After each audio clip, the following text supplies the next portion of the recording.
Welcome to Recovery Corner, where the many pathways of recovery intersect. This is a space where you will hear personal stories of triumph in recovery, gain insights into various recovery-oriented systems, and learn how leaders across the country are building recovery-ready communities. The Recovery Corner podcast does not provide clinical advice. Hello, friends, and welcome back to YPR's Recovery Corner. Today we have a very exciting Pride Month episode. We've got Miles Sexton on with us. My name is Meg, and Miles, would you like to introduce yourself? Hi, everyone. Thank you so much for having me. My name's Miles Sexton, and I use they, them pronouns. Cool. And let's just jump right into it, getting into Miles' story today. So why don't we start from the very beginning? Do you want to tell me a little bit about your upbringing, your childhood, and just everything that led to you becoming you today? Oh my gosh. Well, so you have 4 hours. I feel like it has been a long journey. So I grew up in Nova Scotia. So I'm from like a super small farming town out there, like maybe under 2,000 people. It was pretty tiny. Um, yeah, so I mean, I grew up, I think growing up sort of in this isolation, we were kind of, our house was in the forest, like next to the river. It was super beautiful. Like I think enjoyed that sort of aspect of just like the access to nature. I think that I was able to grow up in because I think it really like helps stimulate, I think a lot of like my creativity and using my imagination. And yeah, I think nature is such a gift. So, but I think it also came with sort of its downside of when you grow up in such a rural town and we didn't really have television or internet growing up, so like having reference points of things outside of I think just the binaries of gender is definitely a bit limited, growing up. I think, yeah, just with the lack of information that I could sort of have access to.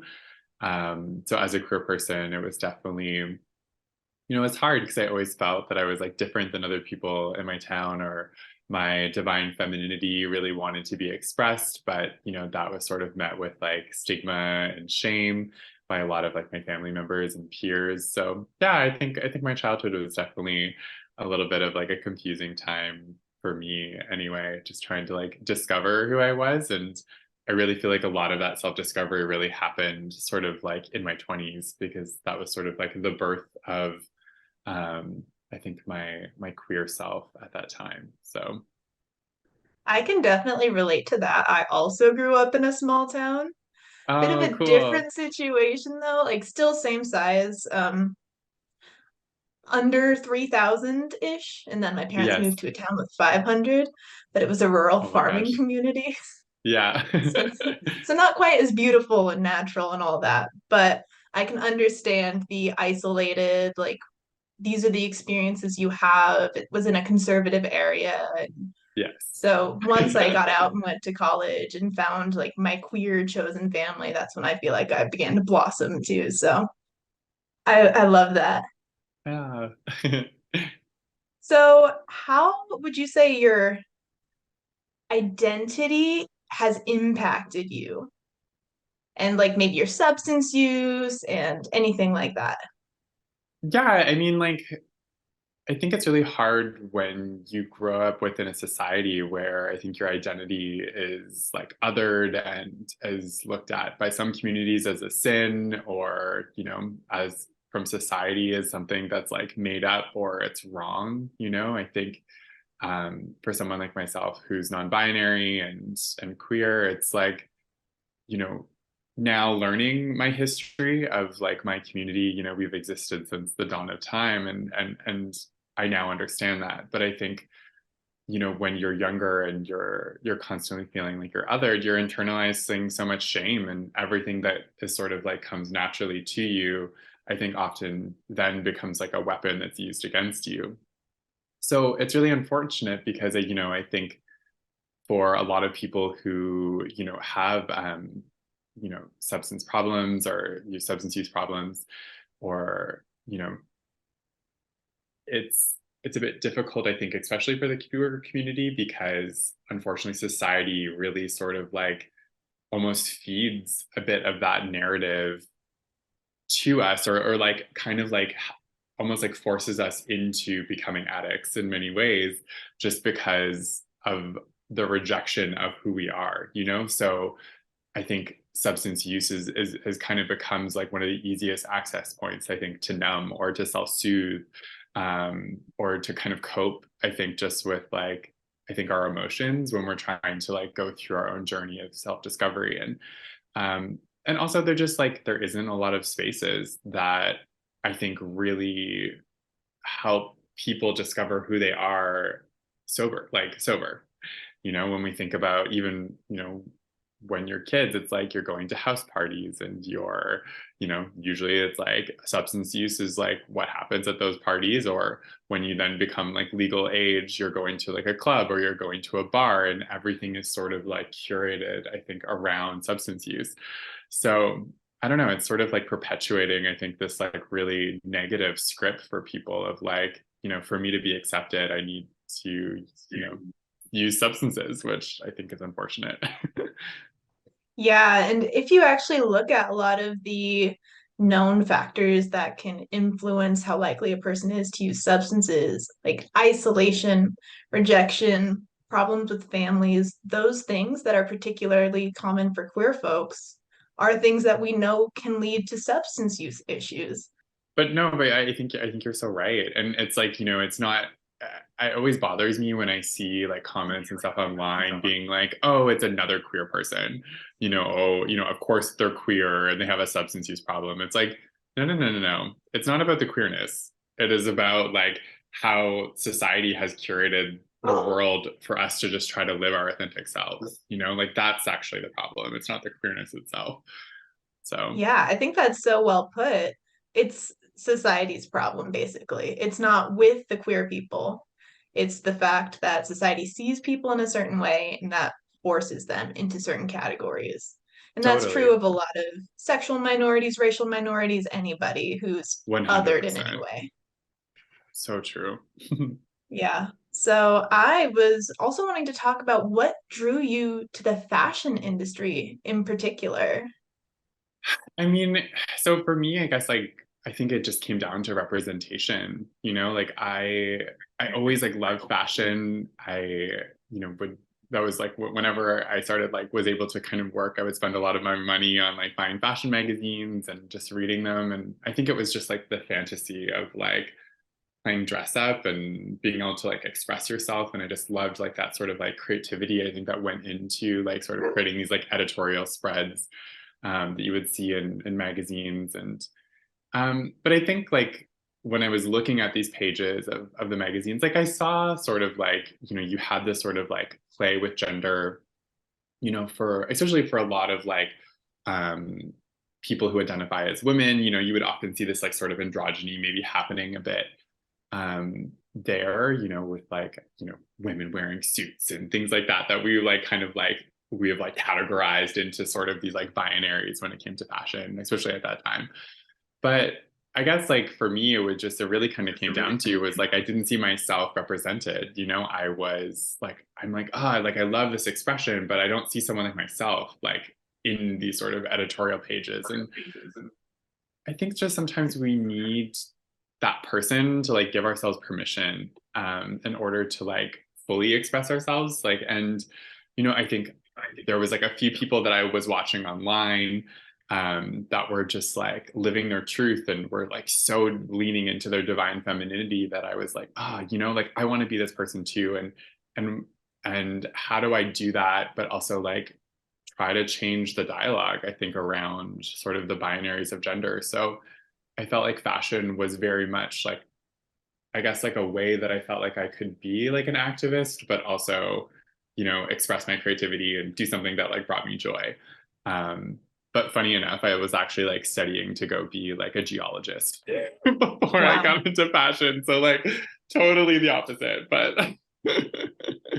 Yeah, I think representation, I don't know that people understand how important it is.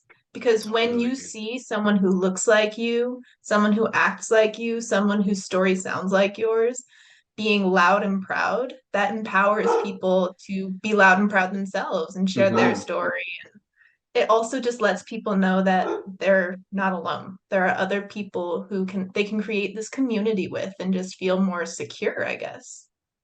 100%. Because I think it's like it is. There's like a fear that comes to it, right? It's like, am I going to be accepted? Am I going to be safe? And so when we do see other people sort of living their truth, like it's like it does take sort of like a little bit of that fear out of it of like, okay, no, like there is other people that are out there, like I can do that too, and creates a sense of community. So Exactly. But the fashion industry seems like kind of a difficult space to be in regards to substance use and recovery and all that. Can you talk about that a little bit?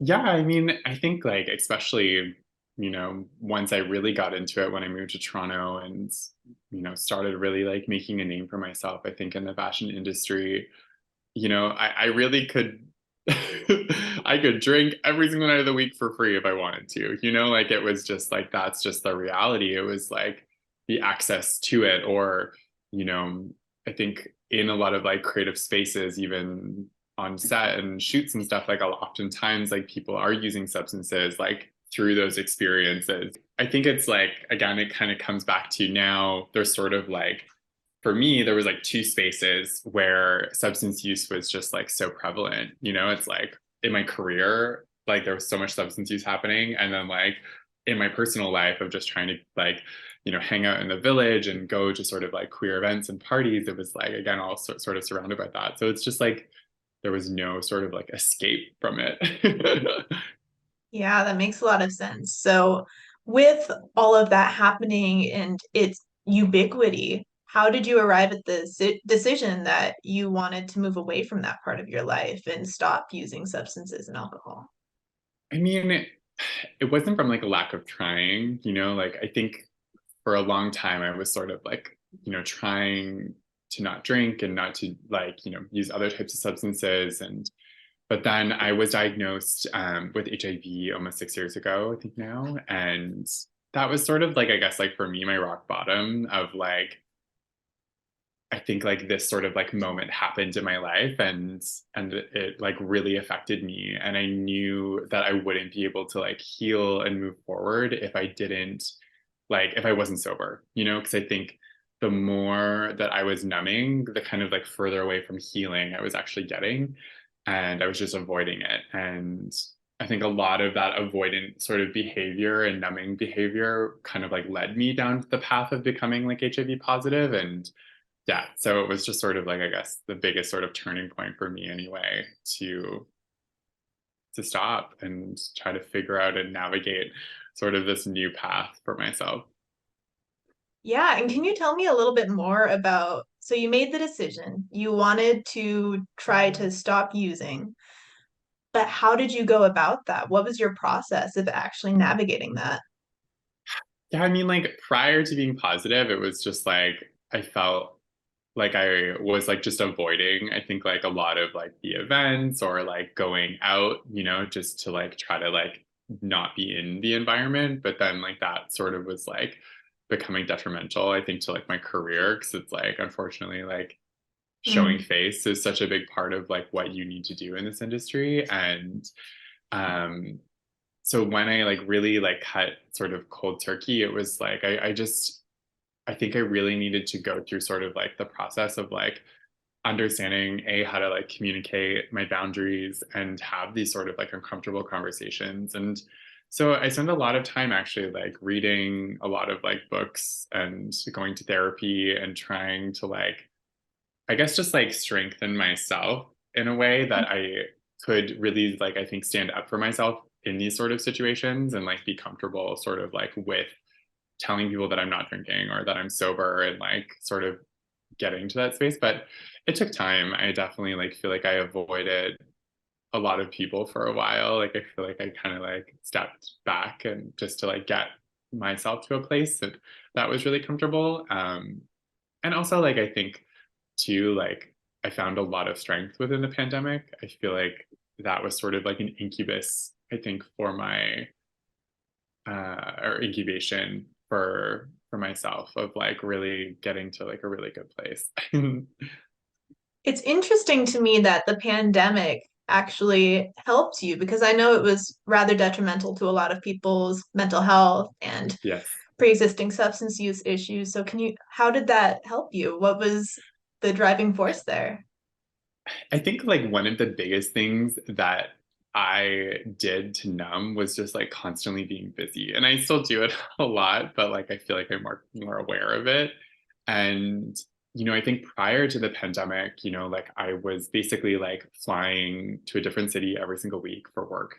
I was just like any moment that I had, I was filling that space either with work or with like friends or, with sort of like your just like meeting up with like random people to have sex. And so it was just like, it was a lot of just like filling my time. And the pandemic was sort of like, it put me in this like isolation of like not being able to do anything, And I think it really like forced me, I think, to really just like look at my life and to sit with my emotions. And, I took up meditating was like a really big thing that I was doing throughout the pandemic that really like allowed me to kind of like sit with I think a lot of like my uncomfortable emotions and like find kind of the learnings from them.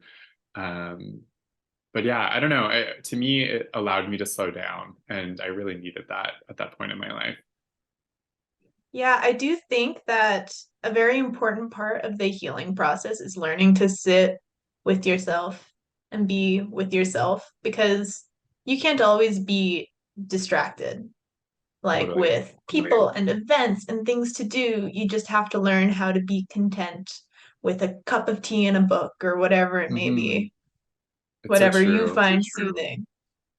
Agreed. But I also have to say that like I am very like lucky, and I have to also recognize like my privilege that that at that point in my life, like I could still self-sustain myself in a pandemic. And I think that's probably, a lot of people who weren't able to sort of do that, and their lives were flipped upside down, and just like trying to survive, I think during the pandemic was really difficult for a lot of people. So yeah, I do just need to say that I am very lucky to be able to like take that time and to not maybe have the same types of anxieties that maybe a lot of other people did have during that time. So Yeah, that makes a lot of sense.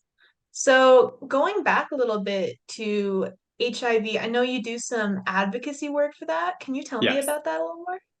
Yeah, so I think as like a part of reclaiming my power over like I think HIV and AIDS and just how stigmatized this virus is, it's yeah, I felt like I really wanted to sort of like get into like the nonprofit sector and like see how I can kind of like contribute to helping to raise money and helping to educate people. So outside of just like my social media content of like posting and trying to teach people about HIV, I also came on board with CanFAR, which is like one of the largest like HIV/AIDS nonprofits in Canada. They literally raise like millions of dollars every single year for HIV research, and they help also towards like harm reduction and mental health and sexual health. They're absolutely amazing. So I came on board as like one of their ambassadors, which has been super amazing, being able to like be involved on helping to organize a lot of their fundraisers that they do, and also do a lot of like kind of like people focused like education seminars and helping to create content around that.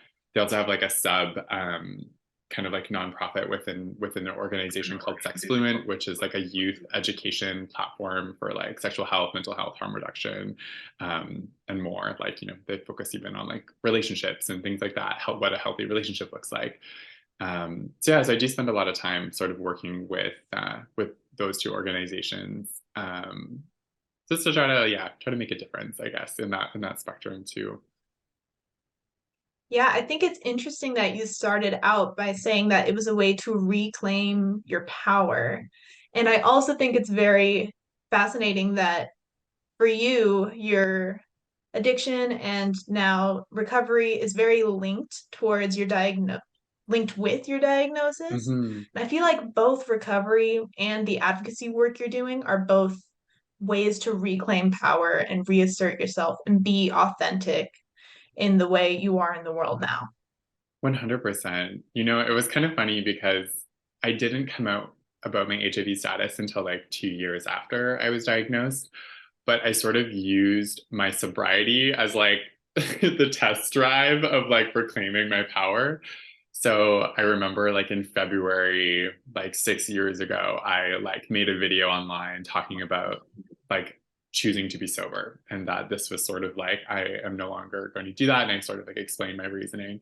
But, like kind of secretly, I knew that I wanted to come out about my HIV status and like, but I needed sort of like to figure out a way. And I felt like people could understand sobriety more than HIV. So it was sort of like a really great way for me to get in there and just see like how much love and support sort of came out of this sort of content that I was putting out. So yeah, I don't know. It's kind of funny, but you're right. They're definitely like very linked with each other. Yeah, and I'm very curious. You were talking about the hard conversations you had to have. How did you go about those? And do you have any other tips for people who are trying to tell people like, "Oh, I'm not drinking anymore," or coming out about a diagnosis or anything like that? How would you recommend they navigate those conversations? I mean, so I guess like in terms of like my sobriety and like my HIV status, like I was dealing, I think like with that time, I didn't have a lot of like people in my life that I felt like I could really have like those healthy conversations with. So, I really isolated myself from really talking to people about it. And that wasn't necessarily like the best decision I think that I made. Um, sometimes like we want to keep these things to ourselves and not ask for support or not want to involve our loved ones sort of in that process to like protect ourselves, I think. But that was probably the worst thing that I really sort of did because I just like I felt like I lost myself within that, and felt really like isolated and alone. And yeah. So like I think like within making that mistake, I think I realized the opposite sort of that of like, I think it's really important to sort of ask for help, but do it in a way where you feel confident in terms of like talking about it. So like, when I was diagnosed with HIV, something that I did was just like try to learn as many things as I could about HIV so that I could be a bit of like an expert because unfortunately when we're, involving other people in our healing, they may not be at the same level as what we are. So there's a lot of like kind of questions that might come out of it. There's a lot of like projection of emotions from another person. Um, so I think something, yeah, that really helped me was like, okay, how can I like learn the most about sort of like what I'm going through and also like kind of the science behind it and sort of like what's out there, because it allowed me to sort of like confidently be an expert, I guess, like when I was talking about it, with my family members, especially, and like with people online. Um, I really love like just sort of something that kind of like got me to a really good place was I love Brene Brown's books on like vulnerability and shame and I felt like reading a lot of those like really helped give me like the skills in order to also like get past I think my own shame in order to have those conversations. But I think like with it all though, it takes a lot of practice, and so like I would sort of start with like text messages, maybe for some people like at the beginning, and then like from there, maybe I moved to those conversations being in person, it's just like trying to establish sort of like what is like sort of like my safe space to have these conversations with people and like what does that look like? Is it writing a letter to them? Is it sending an email? Is it, doing it over via text message or on the phone or in person? Just kind of understanding what your boundaries are with it too. I really love this common thread you're talking about with boundaries and like pushing yourself out of your comfort zone a bit, but not overwhelming yourself. If you need to start with text messages, you can start with text messages. Or if you can jump right into in-person conversations, somebody could do that. But it's important to like recognize what you as an individual need, and then you can go from there. Agreed. I think it's like one of the biggest lessons that I think we as humans are learning is, is not putting other people first. And when I say that, a lot of people are like, oh, that's so selfish or that's so like narcissistic or whatever. But no, that's not true. I think we need to like we need to feel like wholeheartedly secure in who we are and what our needs are as people before we can even give to anyone else, or else we're just taking from ourselves constantly. And then what are you left with? You're burnt out. You know, maybe have like nothing left to give. And I think that's, yeah, I think it's sort of like I grew up in a generation that was all about sort of like taking care of like other people and not taking care of yourself. And so it's sort of been that sort of like reversal of, okay, I need to like do things that really like fill my cup. Or, you know, another example I use is like, you know, every day you start with like so many coins in your pocket, and everyone you meet, you're kind of giving people these coins, and how many are you left over with at the end of the day? And I think you need to be really like mindful of that, because, you know, I've also experienced the opposite, where it's like I've given too much, and then I'm like, my body like literally physically is becoming sick because I just have nothing left to give with myself. So Yeah, and I feel more and more, I've been seeing more messaging that self-care is not selfish, and I'm no. so glad that that's Yes. becoming more commonplace and accepted, because it is true that you can get burnt out even if you're only giving what you have to people you love, you want to help them. Like, you still need to make sure that there's something for yourself. Make sure you still have time to read a book at the end of the day, or take a Hmm. bath, or do a painting, or whatever it is that you as a person do to relax and kind of decompress, because you don't have Hmm. time for everything and you don't have energy for everything. No, you're so right. Yeah, so I want to talk a little bit about stigma as Yes. well. I've got so many thoughts on stigma, but people just have this idea set in their head about basically any group, whether it be about queer people or about like people who use substances or used to use substances. They have these preset ideas, and that can really affect how they treat people or how they like behave around them. And I just think that fighting that stigma is so important. So, how do you fight stigma like that? I think, you know, yeah, I mean, stigma is a tough one because it's like, you know, unfortunately, we can't control, I think, like the world around us and people's access to information and just the willingness to be able to, like, you know, to learn something new. Or, you know, I think a lot of people don't learn about something until it like directly affects them, whether it's themselves personally or someone in their lives.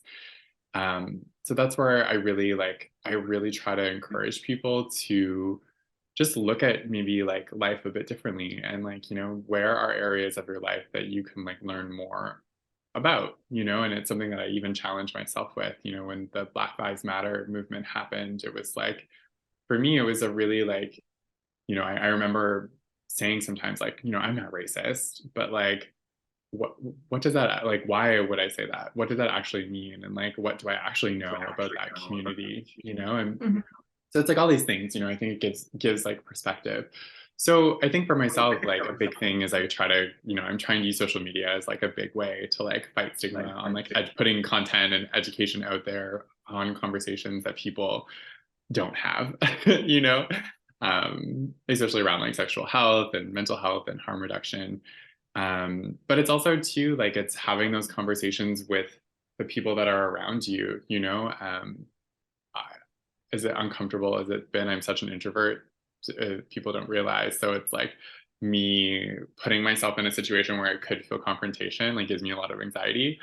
But I understand now how important it is to sort of like, even in like family settings, to sort of like, if you hear something, to sort of like give your opinion on maybe like why that isn't maybe the most inclusive way of saying something, or, you know, is misinformation or is pseudoscience that people are like, you know, repeating as facts. So I guess those are like sort of ways that have like really helped me.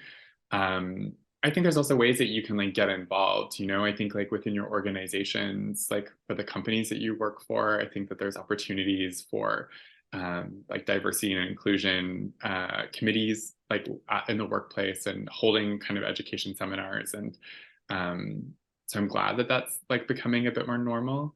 And I'm seeing, but I think that we can like sort of use our voice to like ask for these types of things, especially at work too now. Yeah, and I think this links back to our earlier conversation about representation. Hmm. Because when people see something and it sparks a conversation and it's not so hush hush, it makes it less scary. And then we can start having those difficult conversations, talking about mental health, talking about substance use, talking about whatever it may be that previously would have just been swept under the rug because out of sight, out of mind, we don't see it, we don't hear it. Totally. But it's so important, again, for people to share their stories and empower other people to do the same if they're comfortable. 100%. I think so much hate that exists in this world, and that's like slewed to out on social media, whether it's in comments or it's in videos or it is like these protesters. It's so much of it is misinformation, and if they Mhm. actually just sat down with like members of the communities that they're targeting, I feel like there would be a lot more resolution happening versus just like fear-based kind of actions. Definitely. I think communication is key in basically any scenario. But yeah, talking to people who you may disagree with, it could bring about a change of heart or at the very least more understanding and tolerance. Hmm. Totally. That's very important. So we're going to be wrapping up here, but I wanted to ask you before we go, if you have one piece of advice, one tool, something that you could tell to somebody who's just starting out in trying to quit or cut down on their substance or alcohol use, what would you say to them? Oh my gosh.